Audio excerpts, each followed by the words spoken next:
நம்ம திருச்சி சிவா சொல்றதையோ இந்த திராவிட கோமாளிகள் சொல்றதையும் நம்ம ஏன் நம்பணும்?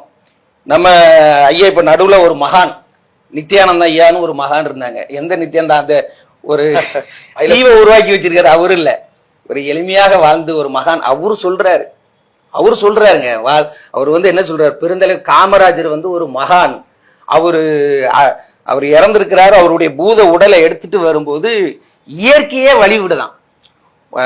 நல்ல மழை பெஞ்சுக்கிட்டு இருக்கு, வழி இல்ல, நேரம் நெருங்கிக்கிட்டே இருக்கு, மக்கள் கூட்டம் அதிகமாக இருக்கிட்டு இருக்கு, சமாளிக்க முடியல.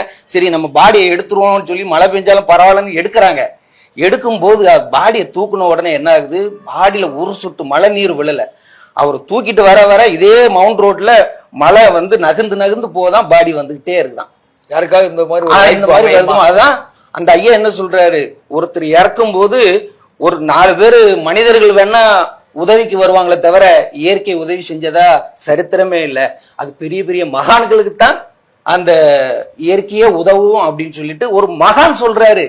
அப்படி இருக்கும்போது நம்ம ஒரு மகான்கள் சொல்றது, ஐயா திருச்சி வேலுச்சாமி போன்ற தலைவர்கள், நல்ல தலைவர்கள் சொல்றதுதான் நம்ம ஏத்துக்கிறதுமே தவிர இந்த திராவிட கோமாளிகள் சொல்றதெல்லாம் நம்ம ஒருபோதும் ஏத்துக்க வேண்டிய அவசியமே கிடையாது.